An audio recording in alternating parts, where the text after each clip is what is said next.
आत येऊ का सर? अरे ये मधुकर बस. नाही नको, हाय तो बा. अरे ये रे बस. नको. अरे ये म्हणलं ना.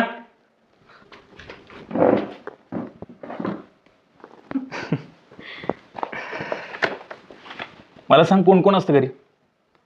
आई वडील असतात आणि 2 बहिणी आहे. एकीचं लगीन झालंय, एकीचं यंदा होईल. बहिणीचं वय किती रे? माझ्यापेक्षा 3 वर्षांनी मोठी आहे. तुझं 14 म्हणजे तिचं 17 असेल. एवढं लवकर लग्न कसं काय? कधी कधी परिस्थितीसमोर हात टेकावे लागतात मॅडम. सगळीकडेच तुमचे सरकारी नियम लावून चालत नाही. शिक्षक असून तुम्ही असं म्हणता कांबळे सर? अहो शाळेपेक्षा बाहेरच्या जगात जास्त वावरणारा शिक्षक आहे मी. घरात तरण्यापुरीला ठेवून रानात जाणाऱ्या बापाच्या जीवावर उचललेल्या वजापेक्षा जास्त दडपण येतो.